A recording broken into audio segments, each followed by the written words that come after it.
Welcome back everyone to the Sableyes YouTube channel. Today we are going to be looking at a matchup between Pikachu Zekrom Tag Team GX, which I have listed on the screen right now, and Beastbox, which is going to be piloted by Blake. How you going, Blake?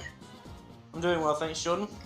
That is good. I think these two decks are kind of under the radar a little bit for the upcoming Germany International Championships, but at the same time they are pretty decent matchups overall, so I think they're kind of unexpected decks but could potentially be a pretty big impact on the meta, I would say. Yeah, I would say mine less so than your deck that you're piloting. I think people are expecting to see a fair bit of Pikazek going into Berlin, but I think Beastbox is more of an off-meta pick that has some decent matchups. At the same time, though, I think it's got a lot of potential and it has pretty strong matchups against, well, probably even the Pikazek deck, which we're about to talk about. If you are interested in this kind of content, don't forget to like, comment, and subscribe, and all that good stuff. But overall, I think this matchup is going to be quite close, but probably in your favor. Yeah, I think that's like one of the big things that we're going for with this sort of build, especially like the fighting focus build as opposed to the metal focus that you can go with Dustmane and Baby Dustmane. And I would actually say that both strategies are pretty effective against Pikazek, just because, obviously, fighting is a good type against a fighting weak deck, but also, if you have a lot of metal Pokemon or Stakataka, it's pretty hard for Pikachu Zekrom to actually take one-hit KOs on anything. Yeah, I think the effect of Stakataka wasn't really, like, in anyone's mind when they were thinking about ways to deal with Zapdos. It sort of makes it very awkward for them. One thing I will say is that this list is playing a few unconventional cards that we'll get to. Yeah, we see one right away. Certainly not one of the ones that I would play, that I would go to myself first. But I think they're pretty serviceable. I think having access to like the draw and the switch in this deck where you play very heavy Pokemon is pretty useful.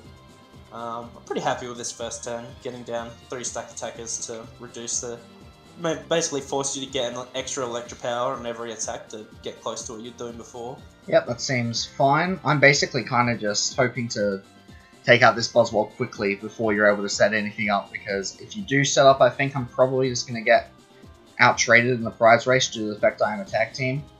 I'm thinking that maybe even going with Zapdos while you've got the Buzzwole active is probably going to be my best bet, but I need quite a lot of cards to even pull that off, to be honest. I've got one of those awkward hands where I think Cynthia is going to work better for me overall than turn 1 Lily, which is a little unfortunate, but not too bad. So yeah, definitely an awkward turn for me overall. I was hoping to get Energy Switch to go into the Zapdos and half hit this Buzzwole, but now I've got to make that decision of, do I want to leave one of these fighting weak Pokemon in the active, or do I want to treat to Zapdos, which makes my next turn very awkward. And so you could always retreat into the Zapdos and go for the Energy Switch play next turn into a second Zapdos if you have access to it. Yeah, I mean, there's obviously cards like Switch in this list as well that could help, but I think I'm probably better off just letting you half hit this Pikachu Zekrom, because you're probably going to be in a position to one-hit it later on anyway. And this is one of the other cards that I certainly wouldn't lean to, but yeah, I don't understand what the use of this card is. Is it working out for you this turn, Blake? How did it go? I'd say that, I don't even know how to play this card. It actually turned out like pretty decently, because it got basically one of the only things I was after this turn, which is a choice band. Yep, that seems fine. And wow, you got 4 Stakatakas down too. Yep, that one I just top decked, so... I think at this point, my game plan is to take 6 prizes on Pokemon that aren't metal types, because I don't want to be bothered with dealing with those.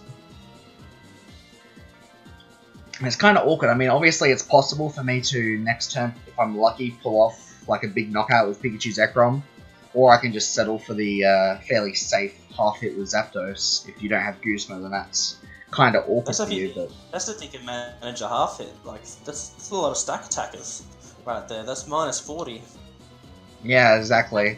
Your base damage is 40 right now on Thunderous Assault. I mean, it's up to 70 with the with the choice bands, but there's still a lot more work to be done.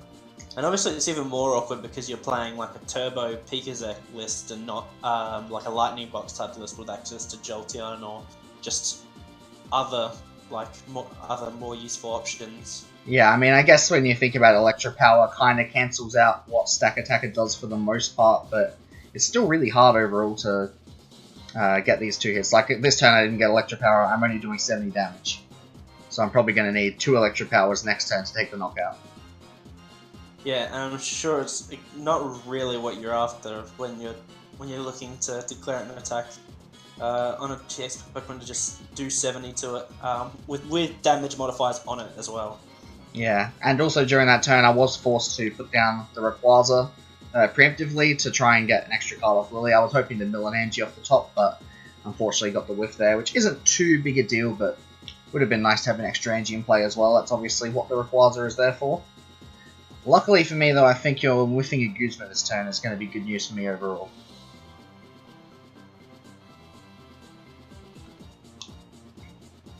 I don't know if I'm going to GX to much effect this game. And I don't know if you can, like... I suppose you can... Got a choice for it. So you can full boots. Yeah, there's a pretty good chance this just dies. So I think I'm just going to... Knuckle Impact's probably safer overall. Yeah, because that leaves me the option to use, Assembly GX? Yeah. And not only that, I actually think that in a weird situation, you could even possibly take advantage of Stinger GX in a matchup like this. Once I've used all of my Electro Powers and I'm only like 1 prize away from winning, you could potentially use Stinger GX to kind of reset the board back to your favour. And this version of Beast Box is also running like a good amount of healing cards too, like Max Potion as well, so... once you're out of Electro Power, it also becomes very scary in that way too, that I can just Max Potion like an Naganadel GX and then just hit with Beast Rage until you run out of options. Yeah, of course, another card that I have to look out for is the Beast Ring turn. It is possible for Zekrom to skip the Beast Ring turn, but it's so specific that I don't know if it's even worth trying to pull off against a quad Stakataka board. Yeah, and to be honest, I think once this becomes an Naganadel GX, I don't think it's possible without a lot of extra work to pull it off.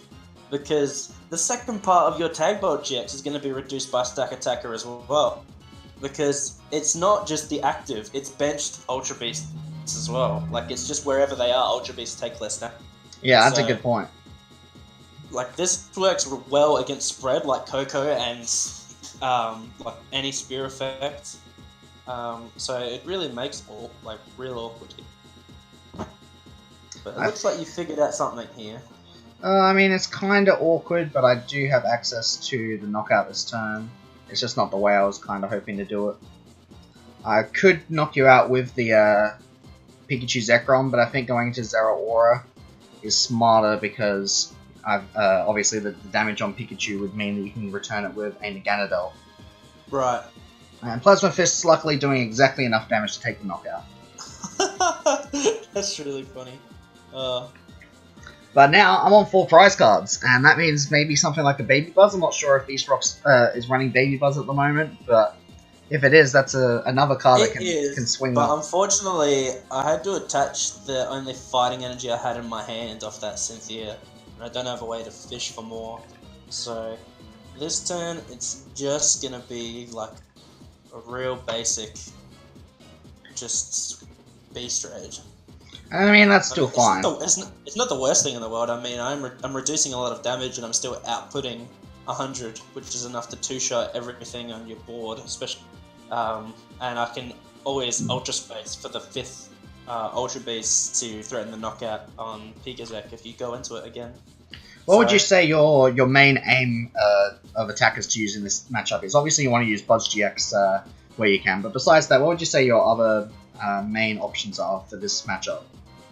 I'd say if I had the option to, I would have loved to have Beast Ringed onto a Baby Buzz that turn and Sledgehammered and threatened to use Swing Arounds the following turn if you couldn't knock it out.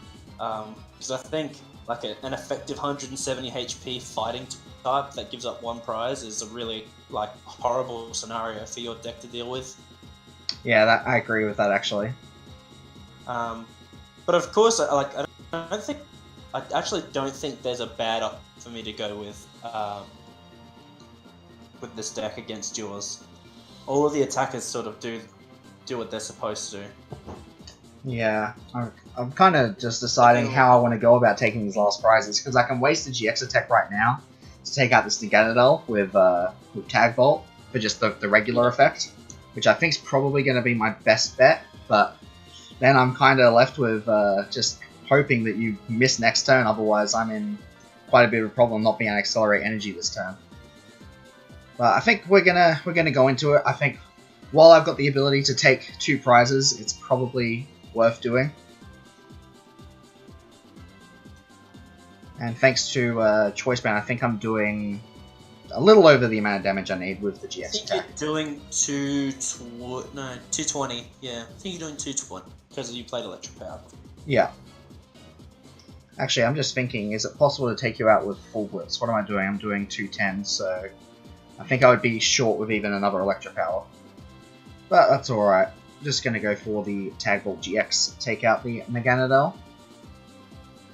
And of course, now that you've skipped B-String and gotten rid of my Ultra Space, it's very awkward, because I'm sort of dead in the water here.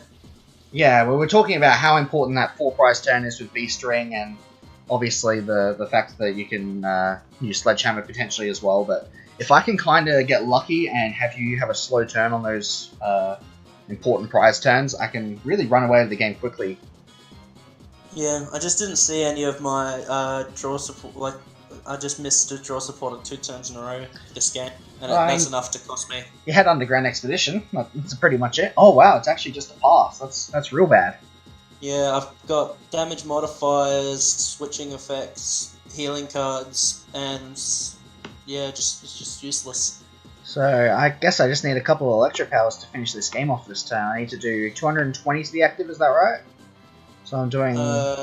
yeah, so you need 1 more damage modifier, you need 1 more Electric Power. Yeah, and I've got another Auto Pad in hand. If I flip heads again, oh my god, double heads on Auto Pad Blade.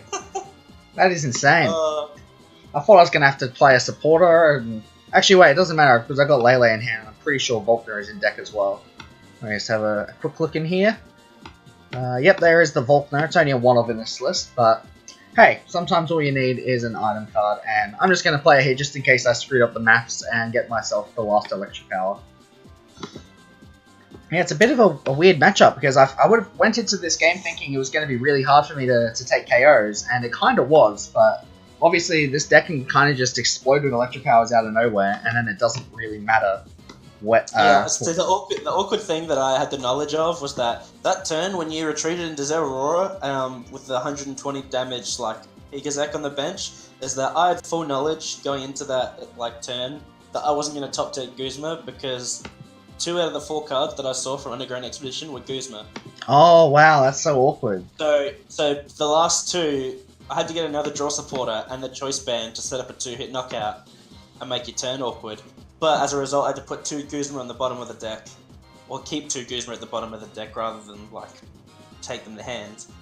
Yeah, that's pretty awkward for sure. So it was just funny knowing that I had no way of top decking it, and the deck doesn't play Lele. So I think just due to the nature of this deck sacrifices options for efficiency with its beast trade and Stakataka efficiency, that it sometimes loses because of those weird turns. So just some closing thoughts before we finish off the video, Blake. In those games where Pikachu is able to set up the nuts and kind of just get past that 4-prize turn really quickly, what do you think Beast Box's ideal way to deal with a real powered up Pikachu is quickly if they're not able to use B-String? If they're not able to use B-String? I don't know if there is a way. Because what you want to do is Knuckle Impact or GX Attack something, but all of those require 3 energy, and if Pikachu explodes off the starting blocks, like it's prone to do, then there might not be a lot you can do about it. The best thing you can hope for, honestly, is that if they have an explosive turn, that they only take 2 prizes and that you can return with a Sledgehammer, and hopefully that's enough. That slows them down enough that you can win that game. But if they do manage to skip Beast Ring turn, I don't think you can win that matchup. Yeah, I think that's pretty much what the matchup comes down to. Obviously, you can't really skip Beast Ring turn just thanks to the way that Stakataka works, blocking the damage on the bench, meaning that you're always probably going to have that 1 or 2 turns to kind of close out the game with those big Beast Rings or Sledgehammers, and it's just going to come down to, can you draw those cards? If you can, you probably end up winning. But overall, probably a slightly favoured matchup to you, but I can honestly see this going either way. Yeah, it really, like, to start stack attackers very quickly without putting in very much effort. But on the other side of the coin, if you don't get those more than one stack attacker down very early, the game can very quickly slip away from you. Agreed. And that's probably why it's not the strongest choice going in, is because it's so reliant on having really, really good draws. So. But definitely not a deck that I would be surprised to see pop up a little bit in Germany. But anyway, I wouldn't rule it out. That is the matchup highlight for Pikachu versus Beast Fox. I hope you enjoyed that matchup. It was a little unfortunate that Blake missed the cards he needed for most of that game, but hey, that's a part of the game, and that's something you need to factor in when you're talking about who has a favorable matchup, is consistency differences between decks. Yep. Anyway, thank you very much for joining me today, Blake, and we'll catch you next time on the Stabilize. Bye.